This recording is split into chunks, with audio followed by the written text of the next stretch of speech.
Wabarakatuh. Izinkan saya Yusuf Ilham Yudi Pratama SSTP dari kelas D3 nomor absen 25 memaparkan hasil dari laporan aktualisasi saya. Tetapi pertama-tama izinkan saya menyampaikan terima kasih banyak kepada Kepala PIK SDM Metropolitan Yogyakarta, Dr. Insinyur Suroyo MSI, kemudian Bapak Tri Urip WPSOS MT selaku coach saya, kemudian DLS Mirsa Erapunagi selaku penguji saya, dan yang terakhir Bapak Andi Wino Kurnia Aryawan SIMM selaku mentor saya, yang juga atasan saya dari Kasubag Tata Laksana dan Pelayanan Publik bagian organisasi Sekretariat Daerah Kabupaten Blitar. Izinkan saya melaporkan hasil dari aktualisasi saya. Pertama-tama, aktualisasi saya berjudul optimalisasi inovasi pelayanan publik daerah melalui fasilitasi diagnos dan desain bagi perangkat daerah di Kabupaten Blitar. Nah, dalam hal ini karena waktu dan berbagai hal, baik ada kendala dan sebagainya, saya fokus pada 5 perangkat daerah pelayanan dasar. Latar belakang dari pelaksanaan tersebut itu munculnya isu di mana belum optimalnya inovasi pelayanan publik daerah Kabupaten Blitar, dan disesuaikan dengan tupoksi saya di bagian tata laksana dan pelayanan publik. Di situ ada namanya fasilitasi inovasi. Nah, dari hal ini muncul gagasan karena saat ini pemerintah Kabupaten Blitar sudah melakukan gagasan inovasi 5D. Nah, yang telah dilaksanakan drum up, kemudian selanjutnya diagnose design. Nah, dalam hal ini kami mengambil diagnose dan desain kenapa? Karena saat ini sedang berjalan prosesnya, masih berjalan menyusun inovasi daerah yang lebih baik, sehingga muncul judul optimalisasi inovasi pelayanan publik daerah dengan fasilitasi inovasi dengan diagnosis dan desain bagi perangkat daerah Kabupaten Blitar. Latar belakang aktualisasi saya adalah karena saya posisi saat ini adalah masih CPNS, dan dasarnya bagi seorang CPNS untuk melakukan PNS adalah melakukan aktualisasi, yaitu pelatihan dasar yang mampu menginternalisasi, menerapkan dan mengaktualisasikan, membuat dan menjadi kebiasaan habituasi. Kemudian hasil SKM tahun 2019, di mana kurang maksimalnya proses pelayanan masyarakat yang ada berdasarkan total SKM yang ada di tahun 2019 pada perangkat daerah pelayanan dasar, yaitu sebesar 82,95. Dalam hal ini masih terbilang cukup baik. Kemudian organisasi, kenapa saya organisasi, yaitu bagian organisasi ada tupoksi yang namanya fasilitasi inovasi. Nah, dari fasilitasi inovasi tersebut ada di subbagian saya yang diampu oleh Bapak Andi Wino, saya sebagai staf pelaksana di situ, yaitu subbagian tata laksana dan pelayanan publik, kemudian peraturan perundang-undangan, di mana perlu adanya sosialisasi terkait inovasi pelayanan publik. Nah, dari situ ada beberapa tahapan yang harus saya lakukan dari proses aktualisasi itu. Yang pertama adalah melakukan konsultasi dengan mentor, meminta persetujuan mentor, yaitu dari Bapak Andi Wino Kurnia, apa yang harus saya lakukan, apa yang harus saya kerjakan, dan bagaimana judulnya. Kemudian mengumpulkan data dukung. Dari data dukung untuk fasilitasi inovasi dan pelayanan publik itu berdasar dari SKM kemarin. Kemudian kita perlu masukan dari perangkat daerah yang kita tuju. Kedua, melakukan konsultasi dengan instansi terkait, karena tanpa kita harus koordinasi dan konsultasi, karena nanti itu adalah inovasi itu harus berbasis IT, kebanyakan berbasis IT, biar masyarakat bisa melaksanakan, masyarakat muda dengan posisi geografis yang Kabupaten Blitar terdiri dari 22 kecamatan. terdiri dari daerah dataran tinggi dan dataran rendah, dan masih pelosoknya ada beberapa daerah yang masih pelosok. Kemudian membuat daftar rekapitulasi inovasi yang ada, kita olah kemudian dengan diagnosis dan desain. Itu diagnosis dan desain adalah inovasi pelayanan dari LAN RI yang kita jadikan patokan, yang kita jadikan acuan. Sebenarnya ada 5: drum up, diagnose, desain. Drum up itu sudah, diagnose dan desain itu ide inovasi dan rencana aksi. Itu yang perlu kita lakukan saat ini, di mana era IT tinggi dan saat ini saat memasuki era inovasi. Sesuatu harus ada pembaruan, sesuatu harus baru, sehingga memudahkan masyarakat untuk pelayanan. Nah, yang kelima adalah dashboard dan display. Itu nanti akan kita serahkan ke perangkat daerah, tapi tetap kita bimbing. Dan deliver display itu kita mungkin minta bantuan dari instansi terkait yang terkait IT untuk pembaruan dan lain sebagainya. Kemudian memberikan draft inovasi pada pimpinan integrasi, mungkin ada masukan dari pimpinan atau dari perangkat daerah lain, kemudian menyampaikan hasil perbaikan inovasi tersebut ke perangkat daerah yang tuju. Nah, kenapa saya mengambil ini? Karena tupoksi dan bagian sub tata laksana dan pelayanan publik daerah Kabupaten Blitar. Yang pertama, tugasnya itu mengumpulkan bahan penyusunan pedoman dan petunjuk garis pembinaan, tata laksana dan penataan sistem, metode, prosedur kerja dan pelayanan publik. Sedangkan fungsinya ada 7. Nah, yang paling utama adalah tupoksi ke-6, melaksanakan koordinasi dan fasilitasi peningkatan dan pengembangan inovasi pelayanan publik. Itu yang sangat digunakan saat ini.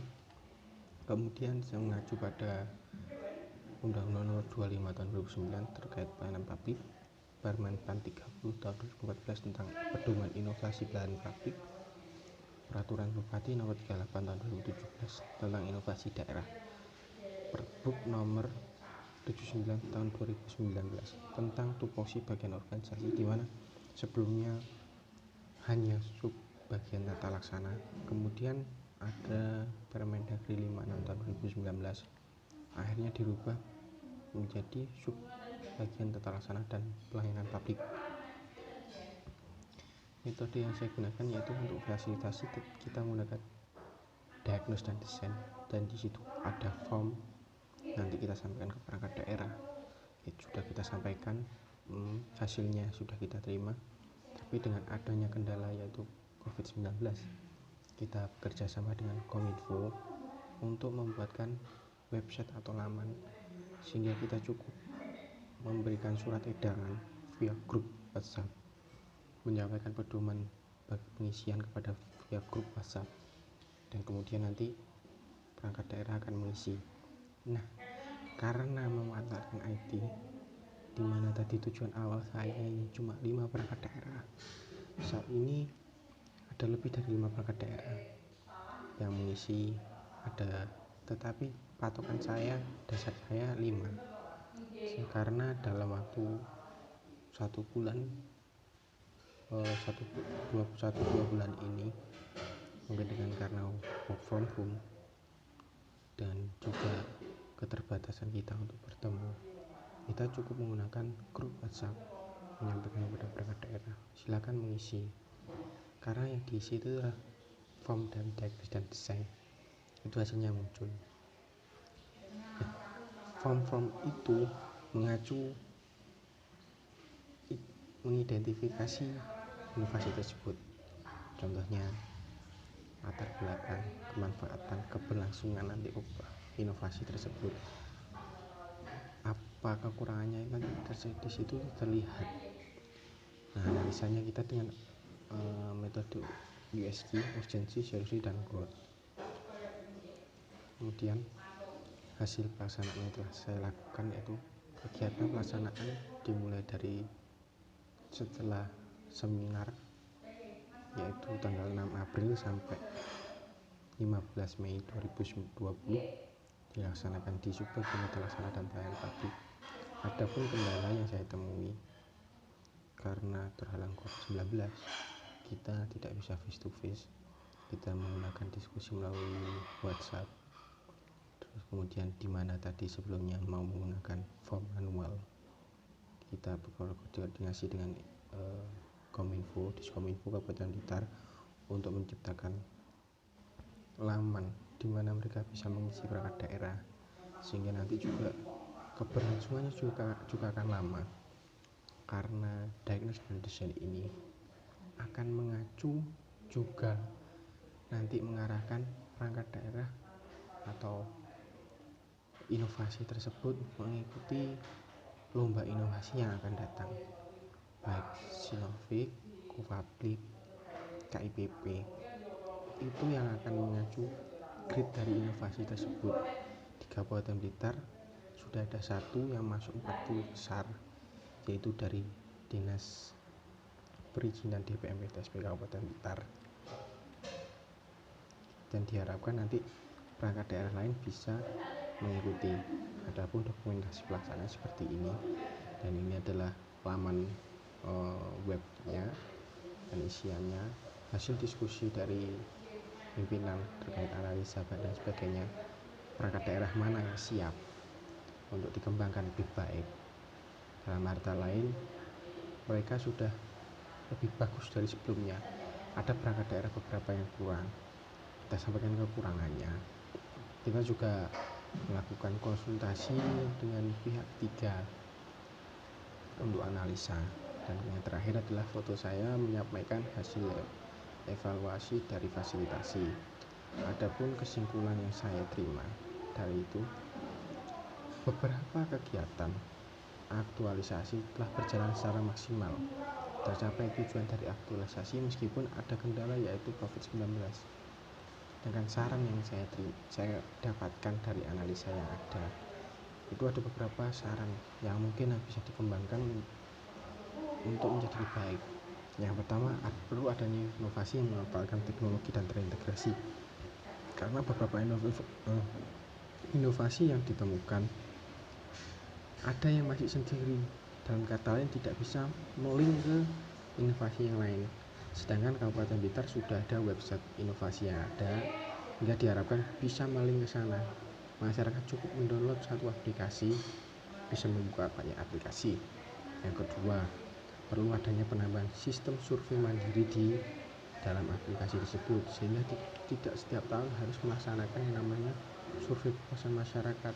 Nah, dari survei kepuasan masyarakat itu dapat dilihat bagaimana masyarakat puas akan inovasi tersebut, bagaimana perangkat daerah harus memperbaiki. Yang ketiga yaitu perlu manfaatan teknologi tadi dalam peningkatan pelayanan publik daerah, karena lokasi Kabupaten Blitar itu yang sangat luas dengan 22 kecamatan yang ada, terdiri dari dataran tinggi dan dataran rendah. Ada beberapa daerah yang memang sulit menjangkau ke pusat Kabupaten Blitar, yaitu di Kanigoro, di mana di wilayah perkantoran Kabupaten Blitar. Kemudian fasilitasi inovasi perlu dijalankan sebaik mungkin dengan baik dan menggandeng pihak ketiga dalam tahap pengembangan teknologi. Dalam kata lain, bisa kita bekerjasama dengan instansi lain, contohnya bagian organisasi menyiapkan laman dengan Kominfo, konsultasi dengan pihak ketiga dari universitas terkait evaluasi apa yang harus kita kerjakan, dan mungkin karena disiapkan juga inovasi ini disiapkan untuk bisa masuk ke Covablip, ke Sinovac, KIPP tadi yang sampaikan, yaitu 40 besar dari Dinas DPM PTSP, sehingga dari hasil tersebut tercapai yang namanya inovasi pelayanan publik yang efektif dan efisien. Masyarakat menjaga menjadi puas, survei integritas dari nilai kepuasan masyarakat itu naik dari tahun sebelumnya. Masyarakat terbantu, masyarakat senang dengan adanya inovasi yang ada, perangkat daerah tidak perlu bersusah-susah, kemudian masukan-masukan yang ada nanti akan diterima dengan baik. Mungkin itu saja yang bisa saya sampaikan, ada kurang lebihnya saya mohon maaf. Wabillahi taufiq wal hidayah. Assalamualaikum warahmatullahi wabarakatuh, dan terima kasih Mohon maaf kalau sebenarnya kalau ada kurang lebih salah satu atau dua kata yang salah, saya mohon maaf yang sebesar-besarnya. Terima kasih.